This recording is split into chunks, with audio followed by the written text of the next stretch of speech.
A paz do Senhor Jesus, meu irmão, minha irmã, mais uma vez estamos aqui. Obrigado por abrir a sua casa, abrir a porta da sua casa para nos receber. Na realidade, quando vamos fazer um lar de paz, a gente não diz que a pessoa está abrindo a casa para nós, do grupo Lar de Paz, mas ela está abrindo a casa para o Senhor Jesus entrar, porque nós estamos carregando a mensagem dele. Nós estamos trazendo a sua mensagem para a sua casa e para a sua família. Amém? E hoje trataremos de mais um tema. Eu acredito que será o penúltimo tema. E é um tema que se resume tudo o que está escrito aqui dentro deste livro. O objetivo. Qual é o objetivo de tudo que está aqui? Nós tentaremos falar nestes poucos minutos deste vídeo. A essência de tudo que está aqui nós falaremos hoje, em poucos minutos. Então, para não perdermos tempo, vamos abrir as nossas Bíblias em João 19. Do Evangelho segundo escreveu João. Evangelho de Jesus Cristo. Mateus, Marcos, Lucas, João. Capítulo 19. O tema que nós iremos tratar hoje é a cruz de Cristo. João capítulo 19. Muitos sabem que Jesus, o Filho de Deus, o próprio Deus encarnado, ele veio a essa terra, viveu como homem, nasceu como homem, cresceu, sofreu e foi crucificado e morreu numa cruz. E vamos ler um pouquinho dessa história hoje. João 19, versículo 17. Diz assim: Jesus saiu carregando ele mesmo a cruz para um lugar chamado Calvário. Ali os soldados pregaram Jesus na cruz e crucificaram também outros 2 homens, um de cada lado dele. Vamos para o versículo 28. Agora Jesus sabia que tudo estava completado. Então, para que se cumprisse o que dizem as Escrituras Sagradas, disse: estou com sede. Havia ali uma vasilha cheia de vinho comum. Molharam no vinho uma esponja, puseram a esponja num bastão de isopo e encostaram na boca de Jesus.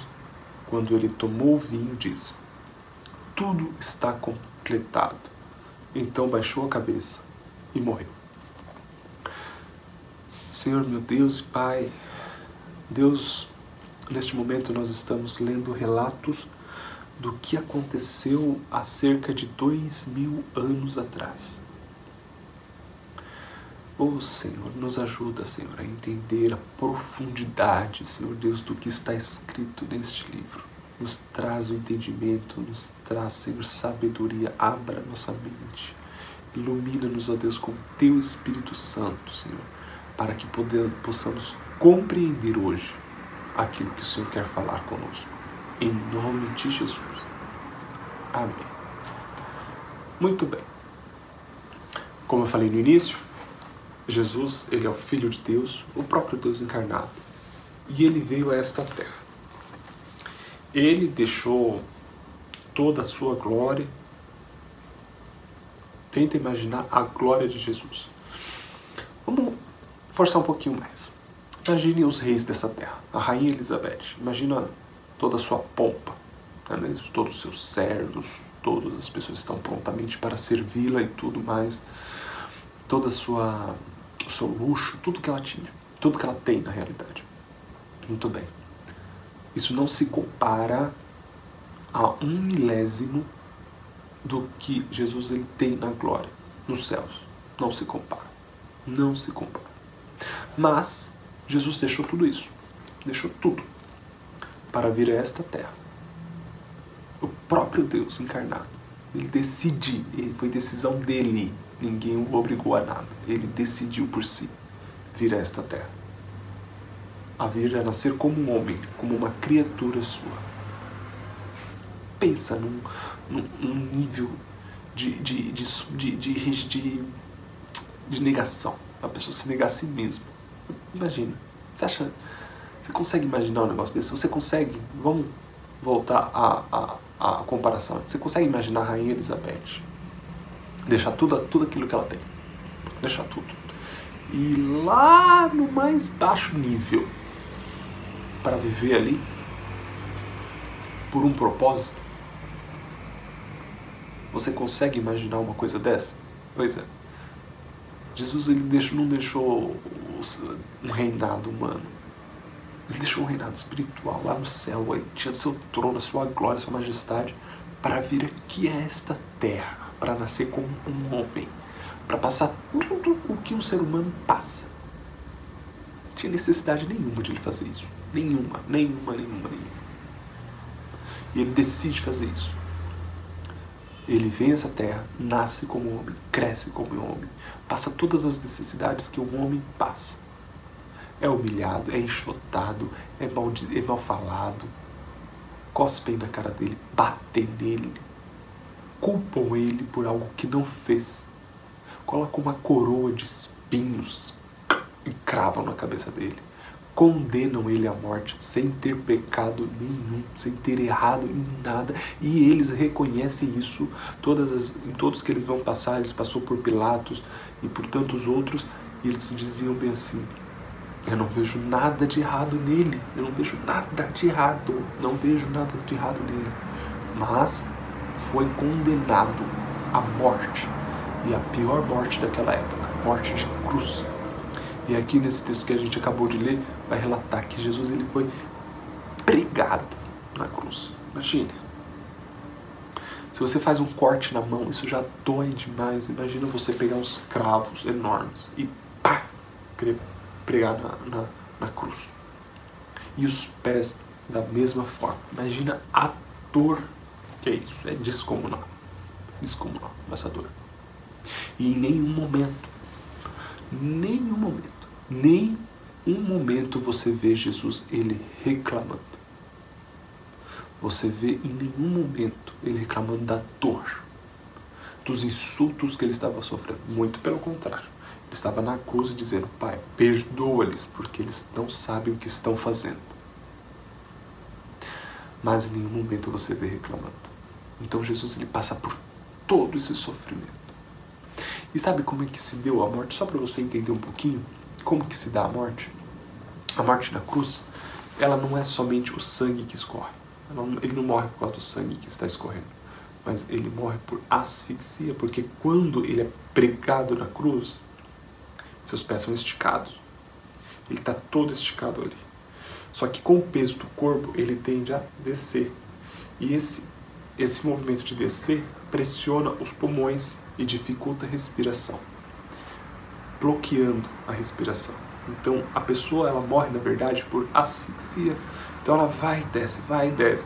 Aqui quando nessa frente a gente vai ler que os soldados eles vão fazer o que depois de um certo tempo? Eles vão quebrar as pernas das pessoas crucificadas. Por quê? Porque já está há muito tempo ali, se a pessoa não morreu, quebra, a pessoa cede, então ela para de respirar, tampa a respiração e morre asfixiada. Só que Jesus não teve as pernas quebradas. Por quê? Ele morreu antes. Ele se entregou antes. Na realidade, ninguém matou Jesus. Essa é a grande verdade. Ninguém matou Jesus. Ele se entregou. Ele se entregou. Aqui diz assim, ó. Quando ele tomou o vinho, disse: tudo está completado. Acabou. Então abaixou a cabeça e morreu. Na realidade, ele não morreu. Por que Jesus ele morreu? Pela fisiologia dele, ali ele estava... Não. Ele morreu porque ele se entregou. Ele entregou a vida dele. Ele não foi morto naquela cruz. Ele entregou a vida dele ali. Agora vamos parar para pensar. Por que Jesus ele passou por tudo isso que ele passou? Por qual motivo? Poxa, Deus, o próprio Criador do céu, da terra, do universo, ele não precisava de nada disso. Não, realmente ele não precisava de nada disso. Mas em João 3,16 diz bem assim: porque Deus, ele amou o mundo de uma tal maneira. Tenta imaginar uma maneira que Deus, ele amou tanto o mundo. Tanto, tanto, tanto. Ele amou tanto que ele deu o que ele tinha mais de precioso. Quando você ama uma pessoa, seu pai, sua mãe, seu filho, sua namorada, sua noiva, sua esposa, seu esposo, se você ama, você quer dar tudo de melhor para ela, não é mesmo? E aí quando você vai querer dar um presente, você vai procurar dar o melhor daquilo que você pode, que estão dentro das suas possibilidades. E Deus, ele amou o mundo de uma tal maneira, ele amou não o mundo, o planeta, ele amou o mundo, as pessoas de uma tal maneira, o ser humano de uma tal maneira, que ele deu o seu melhor. E o seu melhor, sabe quem era? O seu filho. Para se entregar por nós. Mas ainda por que ele precisava se entregar naquela cruz? Por que tudo isso? Para que tudo isso? Para que esse amor? Por quê? Num dos temas que nós tratamos, nós falamos sobre o pecado, né? Deus, ele criou o ser humano, colocou lá no Jardim do Éden, e Deus, ele disse assim: olha, no dia que você comer daquele fruto, você pode comer de tudo que você vê na sua frente, mas no dia que você comer daquele fruto do conhecimento do bem e do mal, você vai morrer. E nós vimos o quê? Que a morte ali foi espiritual, houve uma separação entre o homem e Deus. E esta condenação de separação seria eterna, eterna, para sempre. Então todo ser humano que nasce, ele já nasce sob essa condenação eterna, de viver eternamente longe da presença de Deus. Num outro vídeo, o André ministrou sobre o céu e o inferno. Esta será a grande separação. Deus, ele vai separar aqueles que vão viver eternamente com ele e aqueles que vão viver eternamente longe dele, que eu acredito que será o maior sofrimento. O André deve ter comentado sobre o céu e sobre o inferno, falado um pouco sobre essas duas realidades. E você, eu acho que entendeu um pouquinho de como será o inferno. Um lugar de tortura, um lugar de perturbação, um lugar de aflição, um lugar de dor, haverá chamas ali 24 horas. Mas eu acredito que este ainda não será o maior sofrimento. Quando Jesus está na cruz, eu falei que ele não reclamou de nada, não é mesmo? Nada ele reclamou. Das dores, do sofrimento, nada ele reclama. Mas ele questiona a Deus a uma coisa. Naquele momento na cruz, ele se fez pecado por nós. E o que nós acabamos de entender? Nós lemos, quando falamos sobre o pecado, que a única coisa que nos separa de Deus são os pecados. E naquele momento, a Trindade, que foi falada no início também, quando é falado sobre quem é Deus, Deus Pai, o Deus Filho e o Deus Espírito Santo. Os três, eles são um, certo? Ali houve uma separação. Porque Deus, ele não pode ter comunhão com o pecado, ele é santo. E ali o pecado estava sobre Jesus. Então ali houve uma separação naquele momento. E neste momento, Jesus, ele questiona. Ali ele sente. Porque isso nunca na eternidade havia acontecido, esta separação. E ali Jesus, ele pergunta para Deus: Deus, por que me desamparaste? Foi o único momento que Jesus, ele questiona. Eu acho que ele sente mesmo, sabe? Foi essa separação. Então eu acredito que o maior sofrimento, acredito não, será o maior sofrimento do ser humano, na realidade, não vai ser o fogo, não vai ser as chamas, não vai ser o tormento, mas a separação eterna do homem e Deus. E para que isso não aconteça, para que esta realidade não aconteça com o homem, devido à consequência do pecado ali em Gênesis, Deus, ele tem um plano antes mesmo de tudo isso acontecer, antes mesmo de Adão e Eva pecar. Deus, ele já tinha um plano pré-determinado para que isso pudesse ser, vamos dizer assim, salvar o homem dessa condenação. Algo precisava ser feito. E esse algo, sabe o que era? Um justo morrer pelos injustos. Um puro, um perfeito morrer pelos imperfeitos. Esta é a única forma que existe para poder salvar o homem da condenação eterna que está destinada a todo homem. A palavra de Deus diz que todos pecaram. Não há um justo sequer. Todos pecaram. Todos estão destituídos da glória de Deus. E aquele que diz que não tem pecado, acabou de pecar, porque é um mentiroso.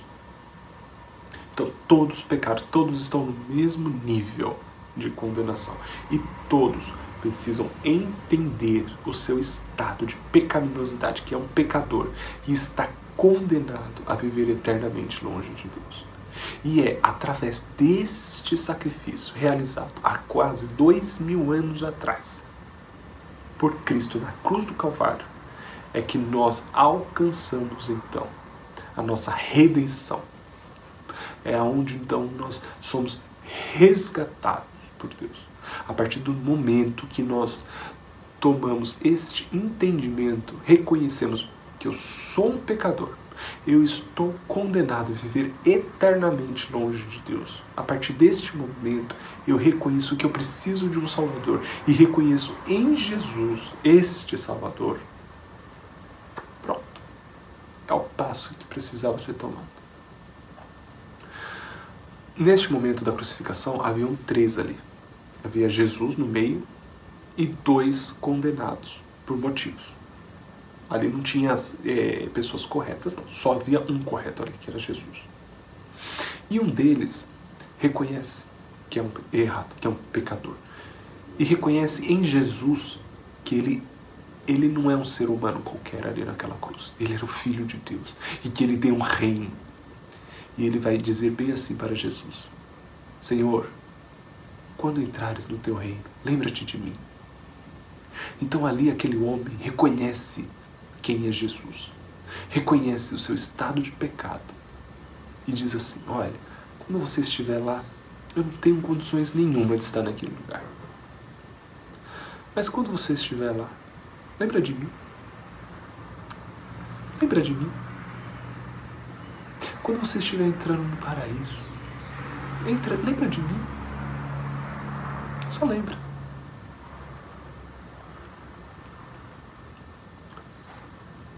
Aquele homem, ele é a nossa representação ali naquela cruz. Ele diz: lembra de mim quando entrar no paraíso. Eu não tenho condições de entrar, eu não posso entrar, eu pequei, eu errei, eu tenho esse entendimento. Eu não tenho condições para entrar ali. Mas lembra de mim quando o Senhor entrar. Lembra de mim. E ali Jesus, com dores e tudo, todo o sofrimento da cruz, ele diz para aquele homem: em verdade te digo hoje, que ainda hoje estarás comigo no paraíso. Se tem um homem, se tem uma pessoa que eu tenho certeza que está no céu, que está no paraíso junto com o Pai, é aquele homem. É aquele homem. Ele foi condenado porque tinha motivo. Mas naquela cruz ele reconhece o seu estado de pecado. E reconhece em Jesus quem ele é. E naquele momento, o destino daquele homem é mudado. De uma condenação eterna para viver longe de Deus, para a salvação eterna. E hoje, eu e você temos esta possibilidade. Condições humanas? Nenhuma. Assim como aquele homem na cruz do Calvário não tinha condições nenhuma de entrar no paraíso.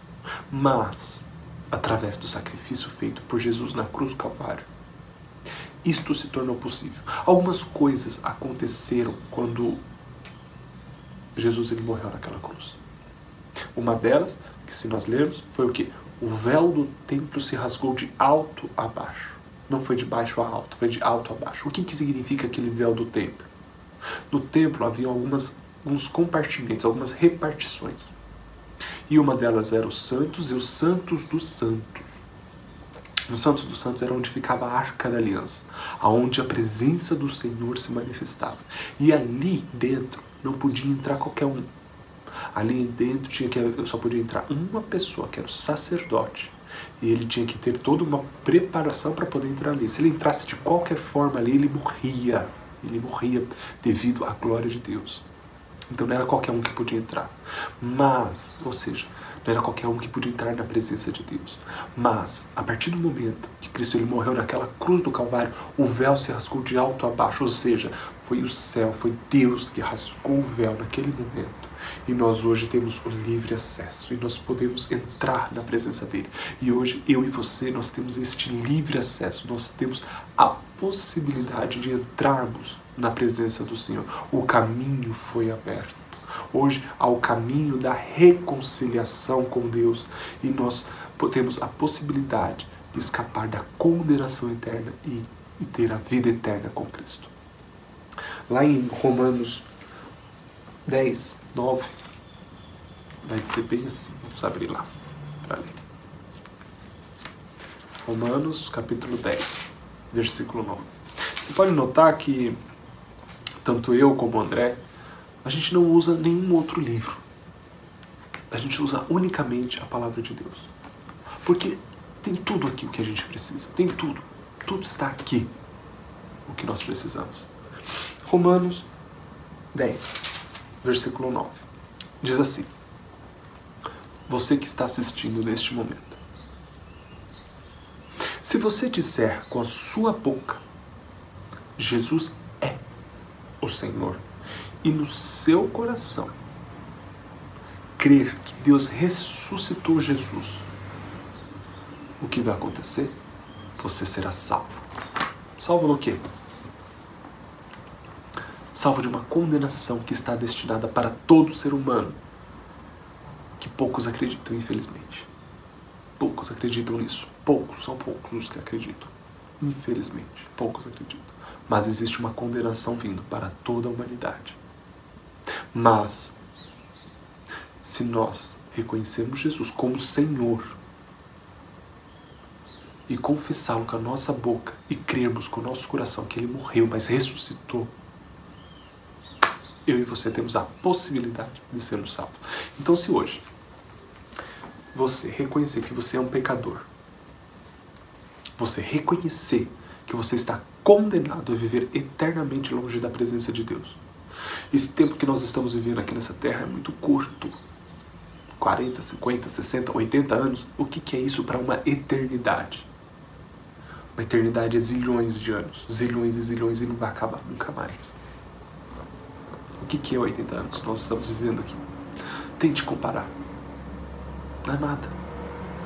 Então, aonde você vai passar a sua eternidade? O grande fato é aonde eu e você passaremos a nossa eternidade. O que vai definir aonde passaremos a nossa eternidade é a nossa decisão hoje. E a decisão é minha. E a decisão é tua, é individual. Eu não posso decidir por você. Hoje você está tendo a escolha.